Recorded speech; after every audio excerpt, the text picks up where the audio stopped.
वेद विनाशिनं नित्यं य एनम् अजम् अभयम् वेद विनाशिनं नित्यं य एनम् अजम् अभयम् कथं सः पुरुष पार्थ कं घात्यति हन्तिकम् कथं स पुरुषं पार्थ कथं घात्यति हन्तिकम् वेद विनाशिनं नित्यं य एनम् अजम् अभयम् वेद विनाशिनं नित्यं य एनम् अजम् अभयम् कथं सः पुरुष पार्थ कं गत्यति हन्तिकम् कथं स पुरुषं पार्थ कं घात्यति हन्तिकम्। तो इसका अनुवाद है, प्रभुपाद जी लिखते हैं अनुवाद को, कहते हैं कि हे पार्थ, जो व्यक्ति ये जानता है कि आत्मा अविनाशी अजन्मा शाश्वत तथा अव्यय है, वह भला किसी को कैसे मार सकता है या मरवा सकता है। लोग सोचते हैं कभी कभी कि ना वो किसी को मार देंगे क्योंकि उनके सुख में वो व्यक्ति बाधा पहुंचा रहा है।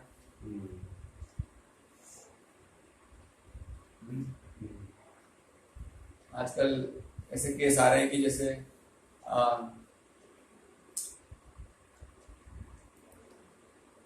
कभी घर में कोई बहू आती है तो उसको जला देते हैं, कई बार जिंदा जला देते हैं, क्योंकि तुमको लगता है कि ये जो बहू है वो हमारे दुख का कारण है, या ये व्यक्ति है, कई बार लोग एक दूसरे का मर्डर कर देते हैं, है ना, क्या सोचकर कि ये जो व्यक्ति है मेरे दुख का कारण है ना। वास्तव में ऐसी कोई बात नहीं और ना ही समस्या खत्म होगी। आज आप कर्म के नियम अनुसार अगर आज आप उनकी हत्या करते हो तो कर्म के नियम अनुसार कल या अगले जन्म में वो व्यक्ति आपकी हत्या करेंगे। लेकिन तो कर्म के जो नियम हैं उनके अनुसार हत्या कर देने से दुख खत्म नहीं होता है संसार में। हमारे बाकी का दुख तो हमको झेलना ही पड़ता है। तो भगवान बता रहे हैं कि भाई कौन किसको मार सकता है और मरवा सकता है। वो व्यक्ति आप जिसको मारा उसके शरीर को बदला है, लेकिन अगले जन्म में वो भी आपकी हत्या करेगा। तो उसके अगले जन्म में आप उसकी हत्या कर देना, तो उसके अगले जन्म में वो आपकी हत्या कर देगा। इस तरह से कोई मुक्त नहीं होगा। तो जो भगवान के भक्त होते हैं वो इस बात को समझते हैं, मात्र भगवान के भक्त ही इस बात को समझते हैं कि वास्तव में मेरे दुख का कारण मैं खुद ही हूं। मेरे दुख के लिए और कोई जिम्मेदार, ना कोई व्यक्ति जिम्मेदार है, ना ही कोई परिस्थिति जिम्मेदार है, ना ही कोई वस्तु जिम्मेदार है। मेरे दुख का कारण मैं खुद हूं। इसलिए वो बड़ा शांत रहता है भगवान का जो भक्त होता है, क्योंकि भगवान का भक्त जो है वो अपने प्रारब्ध को, अपने पूर्व जन्म में किए गए कर्मों को, है ना, प्रारब्ध या अप्रारब्ध, उनको जिम्मेदार मानता है अपने वर्तमान जीवन के कष्टों और दुखों के लिए। क्योंकि हम किसी न किसी को तो दोषी ठहराएंगे कि जब भी कहीं दुनिया में कोई गलत घटना घटती है तो किसी एक को दोषी ठहराना होता है। किसको ठहराइए आप, लेकिन भगवान का भक्त किसी को दोषी नहीं ठहराता है। किसको दोषी ठहराता है? वो स्वयं को ही दोष देता है भगवान का भक्त। इसलिए वो महान चित्तवान व्यक्ति है। भगवान अपने भक्त के लिए गीता में कहते हैं, बहुनाम जन्मनान्ते ज्ञानवान माम प्रपद्यते। ऐसा भगवान का भक्त बहुत जन्मों के बाद शुद्ध होता है। बहुनाम जन्मनान्ते, बहुत जन्मों के बाद, बहुनाम जन्मनान्ते ज्ञानवान, ना, जिसको ज्ञान हो गया, है ना। क्या ज्ञान हो गया? क्या ज्ञान हो गया उसको? वासुदेव सर्वमिति, ये ज्ञान हो गया उसको कि भगवान ही हर वस्तु के मूल कारण है, हर परिस्थिति के मूल कारण है। इसलिए वो ठीक है, परेशानी में रहता है कि दुख आया जीवन में तो खुद को दुखी कर लेगा, लेकिन अपने कारण किसी को दुखी और दूसरे को दुखी नहीं देगा वो। हमारे शास्त्रों में कई उदाहरण है, कैसे कैसे उदाहरण है। एक बार मुझे याद आ रहा है कि जयदेव गोस्वामी जी, जिन्होंने हमारा नरसिंह आरती का जो ये पद आता है ना, तावकार कमल वरे नखम अद्भुत श्रृंगाम दलिता हिरण्य कश्यपु तनुभृंगाम केशवधृता नरहरि रूपा जय जगदीश हरे। ये जो पद है ये जयदेव गोस्वामी जो दशावतार स्रोत है उसी से लिया गया है। तो जयदेव गोस्वामी जी जो हैं इतने महान भक्त थे कि एक बार किसी राजा ने उनको बहुत सारा धन दौलत दिया था, तो इतना धन दौलत दिया तो चोर उचक्कों ने उनको पकड़ लिया और चोर उचक्कों ने उनको इस डर से कि ये किसी को जाके बता ना दे, उन्होंने जयदेव गोस्वामी के हाथ पैर काट दिए, हाथ और पैर दोनों, और खून फेंक दिया मरने के लिए।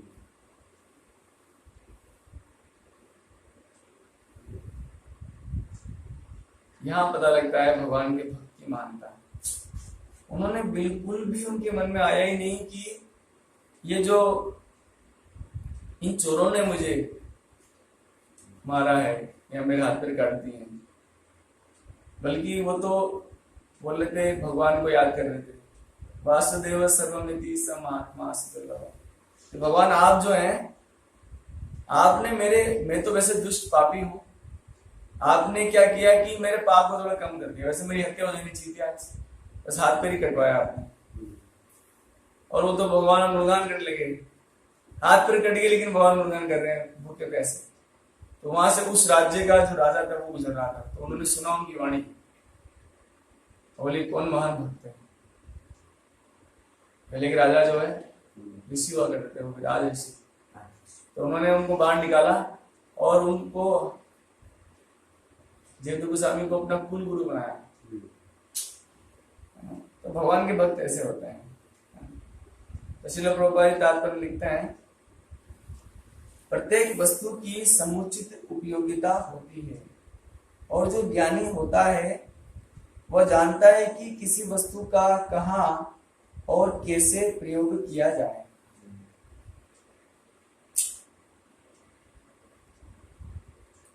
जो ज्ञानी है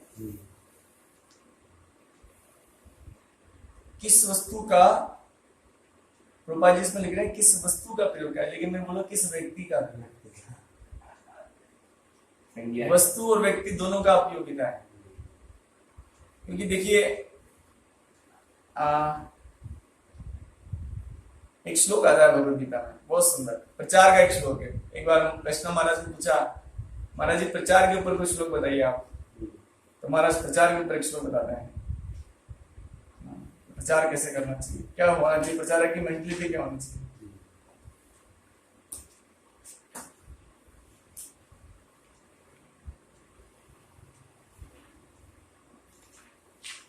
हाँ, ये अध्याय 3 का श्लोक नंबर 26। न बुद्धि भेदम जन्येत ज्ञानाम कर्म संगिनाम जोषेत सर्वकर्माणि विद्वान युक्ता समाचरण। क्या मतलब है इसका? न बुद्धि भेद जनियेत अज्ञानाम कर्म संगीनाम जोशेत सर्व कर्माणि विद्वान युक्त समाचरण।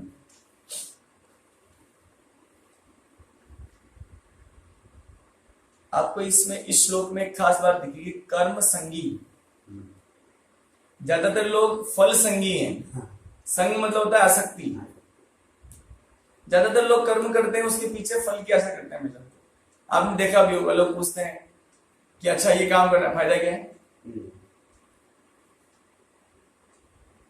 फायदा क्या है। तो हमेशा कोई भी व्यक्ति होता है कर्म करने से पहले फल की चिंता ज्यादा करते हैं। नहीं, फल में आसक्ति, भगवान ने गीता में फल की आसक्ति को भी खत्म करने के लिए बताया है हर जगह लगभग, कि फल में आसक्त मत हो, निरासक्त होकर कर्म करो, ये सब। लेकिन भगवान इस श्लोक में बोल रहे हैं कि वो फल से आसक्त नहीं है, कर्म से ही आसक्त है। हाँ, किससे आसक्त है? कर्मों से ही आसक्त है वो। बड़ा विचित्र बात है। कर्म से भी कोई आसक्त हो सकता है क्या? हाँ, हो सकता है। क्यों क्यों होता है कोई व्यक्ति कर्म से आसक्त? बताइए। यश मिलेगा, हाँ? सम्मान पाने क्या क्या क्यों व्यक्ति कर्म से आसक्त है?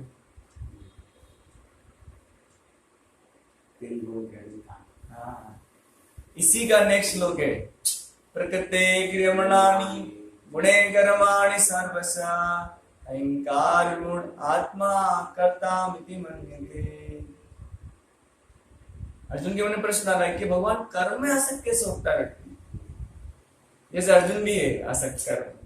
उसको पता लग रहा है कि वो, उसके लिए तो खुला मैदान है इतना बड़ा, इतना गोल्डन अपॉर्चुनिटी अर्जुन के पास है कि इतने सारे योद्धा है यार, रास्ते में मजा आ जाएगा।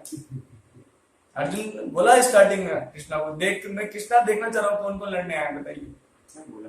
हाँ बिल्कुल बोला है स्पष्ट। उसके बाद में मोहित किया भगवान, रथ लाके दादाजी के पास खड़ा कर दिया, पिता विष्णु के पास खड़ा कर दिया रथ लाके, है कि नहीं? तो कर्म में आसक्त होते हैं लोग। क्यों? क्योंकि जब से हमारा जन्म होता है तब से प्रकृति के नियमों के, प्रकृति के गुणों के अनुसार हमारा एक फिक्स हो जाता है। कोई ब्राह्मणिकल कर्म, कोई टीचिंग में इंटरेस्ट लेता है तो टीचिंग करना चाहेगा वो, भले उसको कम पैसा मिले, है ना। कोई किसी का बचपन से ही बिजनेस मेंटेलिटी होती है, उसको आप नौकरी में भेज दोगे, नौकरी करने भेज दोगे, वो परेशान हो जाएगा, फ्रस्ट्रेट हो जाएगा। वो उसको धन मतलब व्यापार करना है, भले कम मुनाफे का हो लेकिन व्यापार में खुश रहेगा, है ना। किसी किसी का मैनेजमेंट में इंटरेस्ट होता है तो उसको मैनेजमेंट करना होता है, क्षत्रिय स्वभाव होता है। तो भगवान कह रहे हैं कि इसलिए प्रभुपाद जी समझ आ रहे हैं कि हर वस्तु का, हर व्यक्ति का एक अपना एक प्रयोग। इसलिए प्रभुपाद जी ने कभी किसी को कोई भी कर्म करने से मना नहीं किया, बस बोला कि तू जो कर्म कर रहा है ना उसको भगवान के लिए कर। भगवद गीता की शिक्षा है कि ना बुद्धि भेद, उनको कर्म करने से मना मत करो। आप पढ़ाई कर रहा है, करो बेटा पढ़ाई, भगवान के लिए करो। नौकरी करना है, करो, भगवान के लिए करो। पढ़ाने का इंटरेस्ट है, पढ़ाओ, भगवान के लिए पढ़ाओ। तो बुद्धि भेद मत करो, कर्म करने से रोको मत उनको। ना बुद्धि भेदम जनियेत, क्यों मत रोको? क्योंकि अज्ञानाम, अज्ञानी है। तो जो ज्ञानी है उसको क्या करना चाहिए? जोशित सर्वकर्माणि विद्वान युक्त समाचरण। जोशित, उसको नियोजित कर दो। जैसे प्रभुपाद जी की संस्था में कुछ लोग पेंटिंग करना, तो प्रभुपाद जी आई क्या पेंटिंग करते हो? चैंटिंग करो। क्या पेंटिंग कर रहे हो? चैंटिंग करो। नहीं, तुम पेंटिंग करते हो भगवान के लिए, भगवान की पेंटिंग करो। तुमको रथ बनाना आता है तो हमारे श्री प्रभुपाद जी सबसे जो अच्छे प्रभुपाद जी ने कहा था जी, वो भगवत धाम गए जयानंद प्रभु, रूपा जी के लिए रथ बनाया, 4 दिन में जगन्नाथ जी का रथ बनाया। तो वो उनकी आर्ट थी, क्योंकि प्रकृति के गुण है ना हमारे ऊपर। आप समझिए इस बात को। जो भी आपका प्रकृति के गुण है, जैसे मान लो कि ब्राह्मणिकल व्यक्ति, मैं उसको बोलूंगा मार्केटिंग करो आप, तो परेशान हो जाएगा। उसको ब्राह्मणिकल कर्म में लगाना होगा आपको, वो ब्राह्मणिकल कर्म करके खुश रहेगा। लेकिन आप उसको बोलोगे ना, वो आप कुछ और करो, वो कर लेगा, लेकिन उसका मन नहीं लगेगा उसको। तो कृष्णा कॉन्शियसनेस में विविधताएं बहुत है, डाइवर्सिटी, बहुत विविधता है। हर चीज की अपनी उपयोगिता है भक्ति में, है ना। आप अच्छा आप सिलाई करते हो, भगवान की सिलाई करते हो। आप कुकिंग करते हो, आप बोलेंगे क्या कुकिंग कर रहे हो? नहीं, कुकिंग करो भगवान के लिए। तो उसके सभी कर्मों को क्या करना है? युक्त कर देना है, नियोजित कर देना है। तो गुरु का यही कर्तव्य होता है कि वो शिष्य के अंदर के गुण को पहचाने कि वो किस स्वभाव का है, और उसको उसी निकाल में नियोजित कर दे, है ना। शिविग्र आराधना नित्य नाना श्रृंगार तन मंदिर मार्जनादो युक्तस्य भक्तांश नियुंजतोपि वंदे गुरु श्री चरणारविंद। युक्त कर देते हैं वो गुरु जो होते हैं अपने शिष्यों को, उस शिष्य की कर्म में आसक्ति जहां है, कर्म संग, कर्म में जहां उसका इंटरेस्ट, उसको वहां पर उसको नियोजित कर देते हैं। कौन? जो गुरु होते हैं।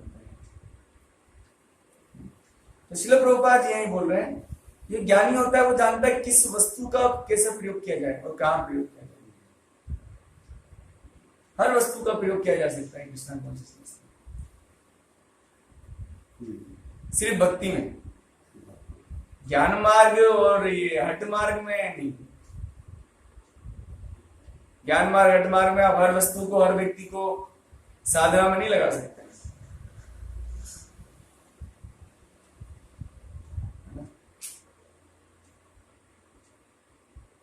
तो भगवान कर्म करने से रोकते कभी नहीं।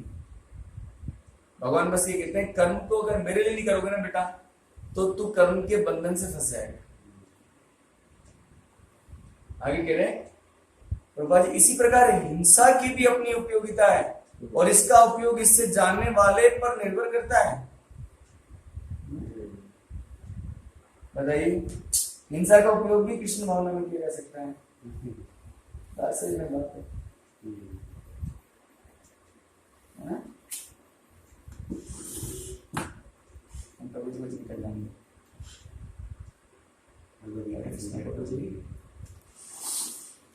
हिंसा का भी प्रयोग कृष्ण भावना में किया जा सकता है। क्या है कृष्ण भावना प्रभु जी? क्या जबरदस्त, इसका कितना वाइड रेंज है ना। अब कैसे, अब हमारा डाउट आ गया ना, कैसे? तो प्रभुपाद जी समझा रहे हैं कि हिंसा का प्रयोग कैसे किया जाएगा कृष्ण भावना। यद्यपि हत्या करने वाले व्यक्ति को न्याय संहिता के अनुसार प्राणदंड दिया जाता है, न्याय संहिता के अनुसार प्राणदंड, किंतु न्यायाधीश को या जज जो होते हैं वो दोषी नहीं ठहराया जा सकता। आप हिंसा कर रहे हो, कैसे व्यक्ति हो आप? हाँ, फांसी लगा रहे हो आप, हत्या कर रहे हो आप, हत्या करने का आदेश दे रहे हो आप। हैंग टू, क्या बोलते हैं, हैंग टू टिल डेथ, तब तक इसको फांसी लगा के रखो जब तक ये मर ना जाए। यानी कि मारने का आदेश दे दिया आपने, तो हत्यारे हो आप। ऐसा होता है क्या?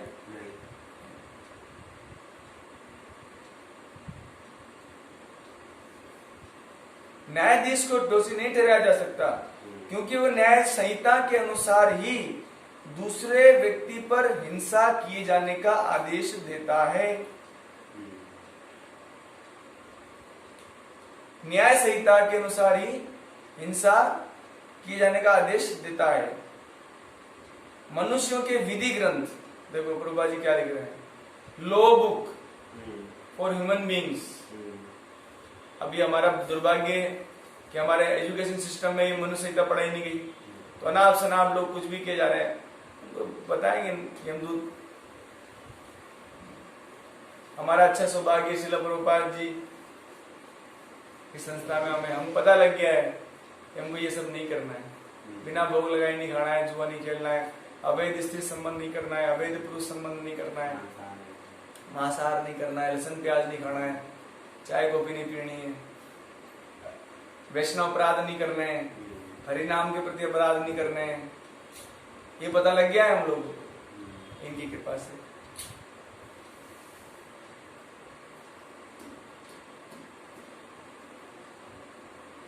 तो मनुष्य का जो लॉ बुक है, विधि ग्रंथ, प्रभुपाद लिख रहे हैं विधि ग्रंथ, विधि मतलब लॉ, तो law book of human beings क्या है, मनुष्य संहिता में इसका समर्थन किया गया है कि हत्यारे को प्राण दंड देना चाहिए, जिससे उसे अगले जीवन में अपना पाप कर्म भोगना ना पड़े, इसी जीवन में निपटारा हो जाए। बोले किसी को मारा है, इसको मार दो, निपटारा हो जाए इसका,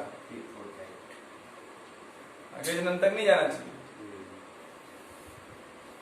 अतः राजा द्वारा हत्यारे को फांसी का दंड एक प्रकार से लाभप्रद है। हत्यारे को तो हमारी जो ह्यूमन बीइंग्स की जो लॉ बुक है, मनुष्य संहिता में बताया कि हत्यारे को प्राण दंड देना ही चाहिए। इससे क्या होगा, उसका फायदा होगा। ये कैसा फायदा है, अब हम तो समझेंगे नहीं इसको, कलयुग के लोग समझ नहीं सकते। फायदा है प्रभु जी, निश्चित रूप से फायदा है, अगले जीवन के लिए फायदा है। इसी प्रकार जब श्री कृष्ण युद्ध करने का आदेश देते हैं तो ये समझना चाहिए कि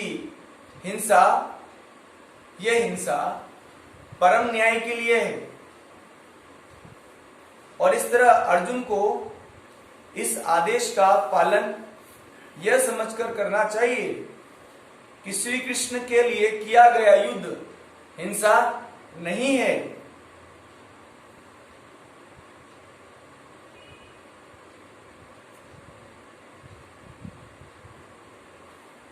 श्री कृष्ण के लिए किया गया हिंसा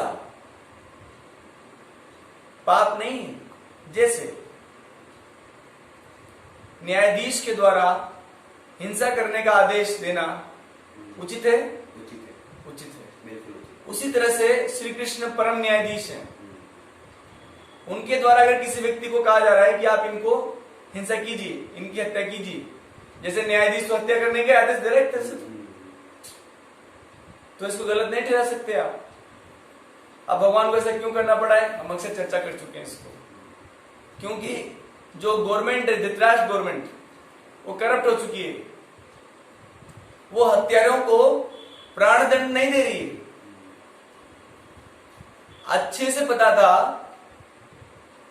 धृतराष्ट्र महाराज को कि दुर्योधन ने भीम को जहर दिया है, प्राण दंड देना चाहिए था, नहीं दिया।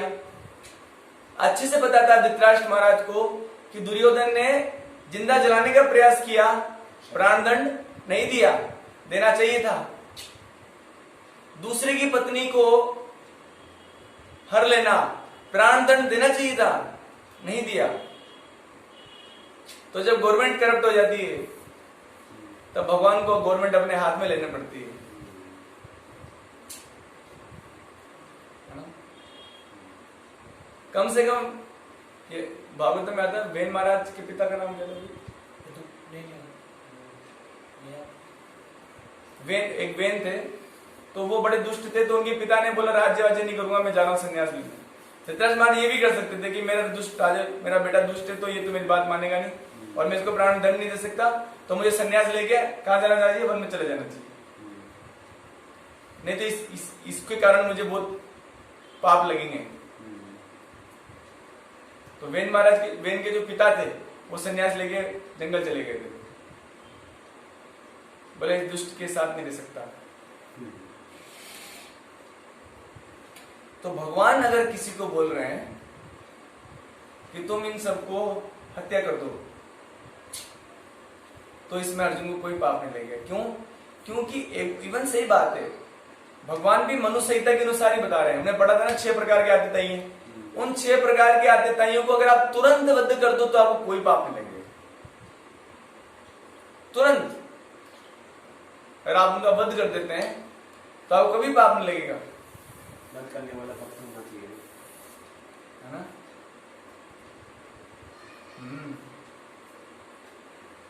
अतः न्याय के लिए तथाकथित हिंसा की अनुमति है।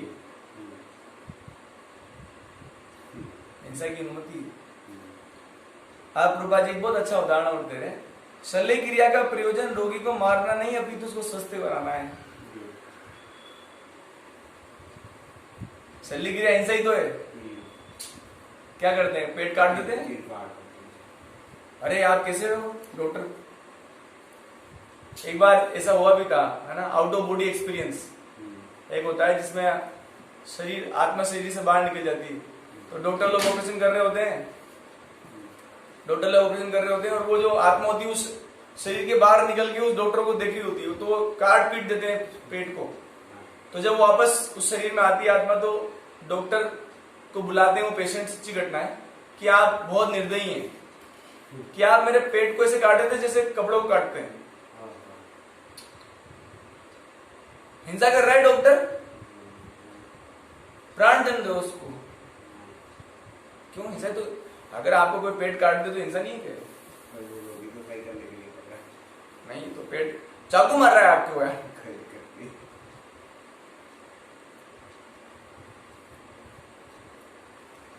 आपको चाकू मार रहे हो, कैसा है? नहीं, लेकिन डॉक्टर जो है वो आपका इलाज कर रहा है, आपको ट्रीटमेंट कर रहा है। इसी तरह से भगवान जो परम न्यायाधीश हैं, वो अर्जुन को बोल रहे हैं, अर्जुन इन सब की सर्जरी कर दो, इन सब की सर्जरी कर दो, इन सब की। मैं बोल रहा हूं ना, कर दो ताकि इनका कल्याण हो जाए।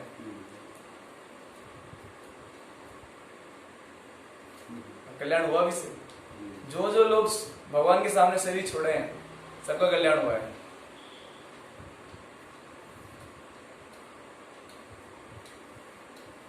अतः श्री कृष्ण के आदेश पर अर्जुन द्वारा किया जाने वाला युद्ध पूरे ज्ञान के साथ हो रहा है और उसे पाप फल की संभावना नहीं है। तो कुछ लोग कहते हैं भगवान ने हिंसा करवाई, भगवान ने भाइयों को लड़वा दिया। तो ऐसे गधों को आप ज्ञान प्रदान करें जो सुन रहे हैं कि तुम्हारी मूर्खता पूर्ण बातों से भगवान पे कोई लांछन नहीं लगता।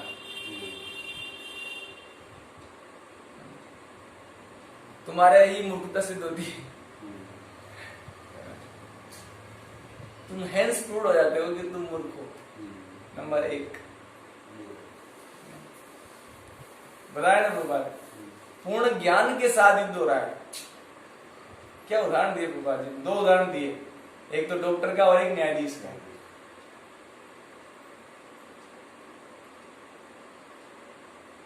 श्रील प्रभुपाद की जय, भगवद गीता की जय, गौर प्रेमानंद।